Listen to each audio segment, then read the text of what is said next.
Hey guys, welcome back to the channel, or if you're new, welcome. We get back into more foodie beauty content. We are back with another mukbang. Surprise, surprise. It is what it is at this point. That being said, we are going to be watching oh no, it's a poutine video. It's a cheesy chicken poutine. I didn't even read the title until now. It's a poutine video. God damn it. Alright, let's get into it. No complaining. Hello guys, hello. How are you? How are you? Okay. Not gonna lie, I was happy 30 seconds ago, and then I read the title, and I'm less happy.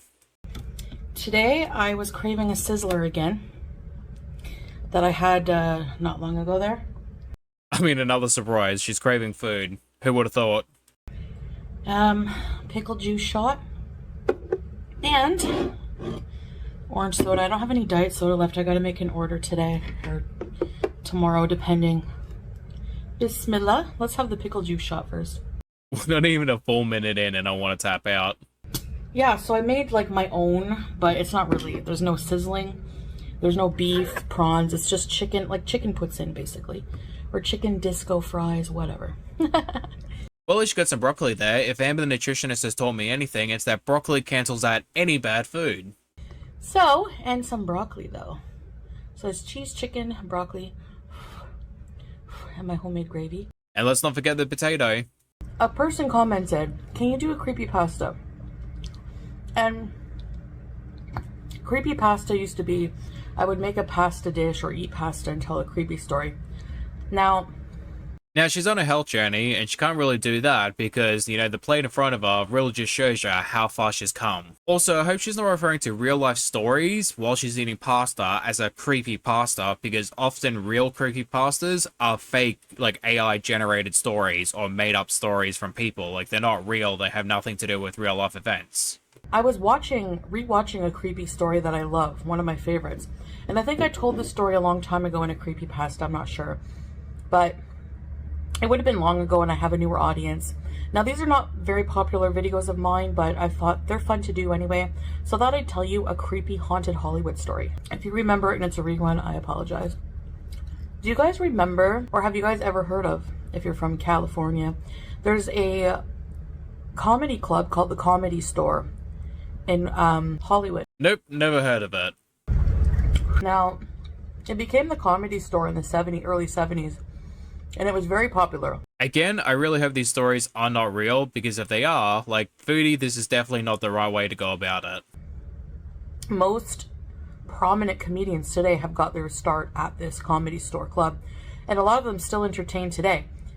Also, Liza Minnelli was married there. Even Elizabeth Taylor attended her wedding. Cher, it was a very popular place. Problem is, comedians and employees report that it is one of the most haunted places in Hollywood. I think West Hollywood. Is that a thing? I thought I read that somewhere. This chicken rotisserie. I cannot tell you guys how many times I have heard horror stories from comedy clubs, just clubs in general, but like comedy clubs seem to be like the worst of it. So I'll just tell you some of the things that they've reported. Waiters and waitresses have reported that they'll set up the tables before a show, put the ashtrays, the tablecloths down, set up the ashtrays from a time when you could smoke indoors, and they would go to the back for just a few moments to grab something else.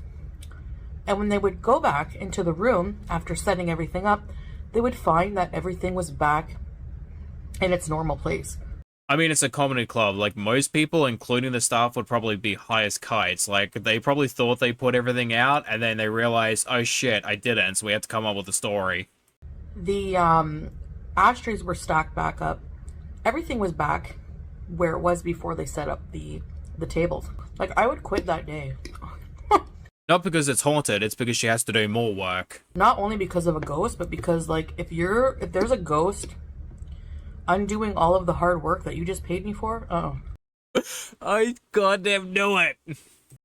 One comedian reported he was alone in the club at the time, and he walked out into the stage area, and he turned his back to walk away from the stage. He had his back turned to the stage. He heard a faint noise. He turned around, and all of these stools that were in the room were stacked up in a very particular way on the stage.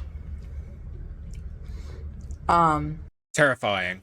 What creeps me up, he said that made the hair stand on the ends of his arms. What creeps me out about that is he didn't hear the stacking. You know, it's like, if you can stack that many stools in that way in that little amount of time without making much noise, that's crazy. Honestly, not really. I've seen friends with ADHD on Adderall. They can do anything and everything on that shit. There was another comedian, he was like kind of taunting the ghost, like saying, you know, come out and show me yourself, blah, blah, blah. And then he saw an ashtray lift up off the table and just hurl itself at him. But even the ghost is a critic. He said what was creepy about that encounter was seeing it just lift up and take off on its own, as if someone invisible was just like hurling it at him. There's one part of the comedy club that no one will go to. No one will enter, and that's the basement. One of the waitresses reported that there's something very malicious in the basement. I mean, honestly, it was probably just Amber. Like, her and Emily were doing some weird foreplay. And you'll have a hard time getting anyone to go down there, especially alone. I mean, honestly, if we had a bag of KFC, you could probably get Foodie to go down there. One of the employees there, managers at the comedy club at the time, and one of the comedians, they challenged themselves to go down there. And plus, they needed to get something out of the basement anyways, I guess. Honestly, that's pretty scary. Like, the work ethic, challenging each other to do their jobs. So they went down and were rummaging through the whatever they were looking for, looking around. And all of a sudden, they described this black form. It started to form.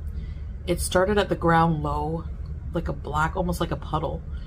And it's big black shadowy figure, kind of humanoid, kept growing and growing, towering over them. And they're like, what the heck, you know? And as it grew taller, it started to like kind of snake around them. Yeah, that sounds less like a horror story and probably them getting high and watching Charmed. And for a few moments, they were terrified and frozen in fear, looking up at this towering shadow, until they finally just, as it was moving closer to them, they booted it. They turned around and they booted it back up the stairs. I don't know, maybe it just wanted a friend. I never went back there again. So, you're probably wondering what's haunting the Comedy Store. Well, there's some theories. Before the Comedy Store became the Comedy Store, it was a nightclub, very popular Hollywood nightclub called Ciro's. And it was the place to be. You know, very popular stars used to hang out there, like Lucille Ball, a lot of Hollywood stars.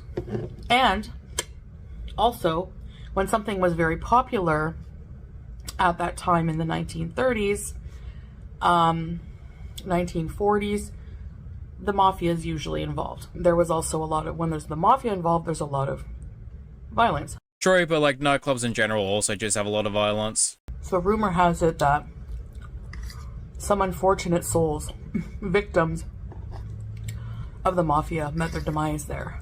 And the manager of the Comedy Store in current time, probably not like now, but before,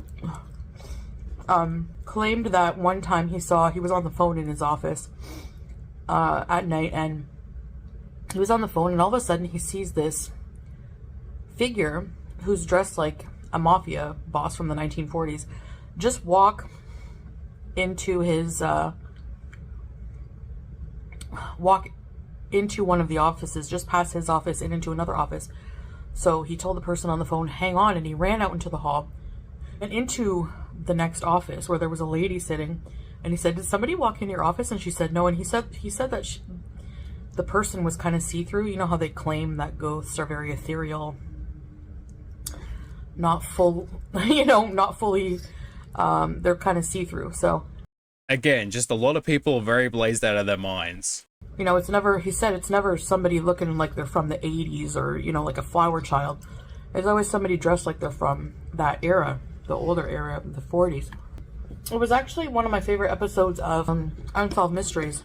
Oh, okay. So I was thinking this entire time, wow, this actually sounds familiar. Like, I think I've heard this before. Like, I've never heard anyone tell me, but I'm pretty sure I've heard it before. It's on a TV show that I watch. That's why. I think Hollywood has a very interesting history. And I like the old time Hollywood stories. I mean, there's a lot of current situations that are happening that are just as bad, if not worse. So, yeah, like, I understand what she means, the appeal of olden times, but there's a lot of shit going down currently. So, anyways, I guess that's it for now, guys. I just wanted to do that kind of little story with you. Don't know if you've heard of it, but you should definitely check it out. And thank you guys so much for watching, and I'll see you in the next video. Bye, guys! Alright guys, coming to the end of the video. Thank you for watching. I hope you guys enjoyed. That story was alright. Like, it was okay. Like, I'm not a very superstitious person. In fact, I don't believe in a lot of situations, but I can suspend my reality for a moment or two to have some fun. That being said, again, thank you for watching. Hope you guys enjoy, and hopefully get to see you lovely people in the next one. Bye-bye.